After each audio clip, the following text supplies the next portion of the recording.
करने हैं धर्म का दान। सबसे बड़ा दान है शांति का दान। वास्तव में यदि हमारा मन सत्संग कर रहा है तो कोई भी हलचल, हम अपने मन को भी शांत रखेंगे और हमारे इर्द गिर्द जो भी मन है स्वाभाविक सब शांत हो जाएंगे। क्योंकि जिस शरीर रूपी कुटिया में शांत मन होता है उस शरीर से किरणें निकलती हैं, स्वाभाविक वहाँ का वातावरण शांतिमय हो जाता है। वहाँ के आसपास के माहौल में सब शांति का अनुभव करते हैं सब मन। तो जब तक हमारा मन सत्संग में है, मन की बात है, ध्यान रहे, भूलना नहीं।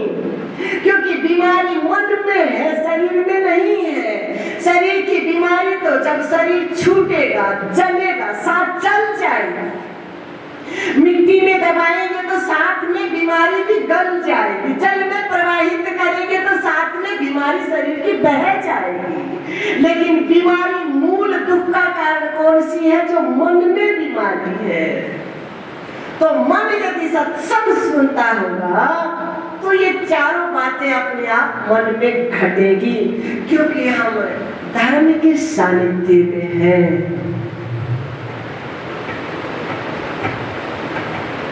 तो छठा प्रश्न है कि धर्म किसकी शरण में जाता है? तो धर्म सत्संग में समाहित रहता है।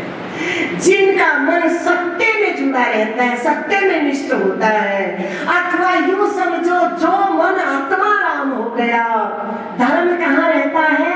वही रहता है। इसलिए तो रामचरितमानस ने कह दिया, जिन सरिता सागर में हो जाई तथ्य पिता ही कामना नाई, तथ्य पिता ही कामना नाई, तीन सुख संपत्ति भी नहीं भुलाए, धर्मशील में जाए सुख। मैं कहूँ कुछ भी बुलाने की जरूरत नहीं है, किसी प्रकार की संपदा को आवाहित करने की आवश्यकता नहीं है। बस मात्र हमारा मन धर्म में निष्ठ हो जाए, आत्मनिष्ठ हो जाए, आत्माराम हो जाए, सब अपने आप आएगा।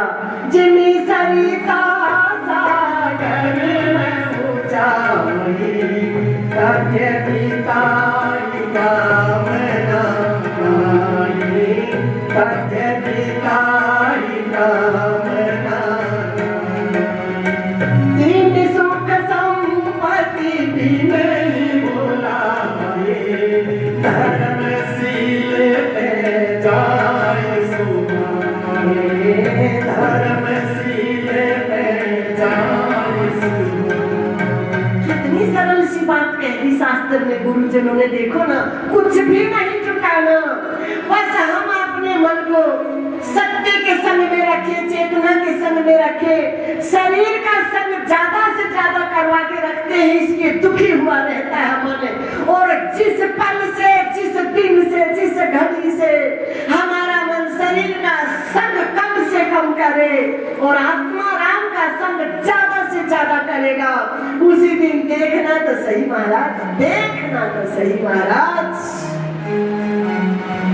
मन ब्रह्मानंद स्वरूप हो जाएगा महाराज, मन शांत स्वरूप हो जाएगा महाराज, मन आत्माराम हो जाएगा नारायण।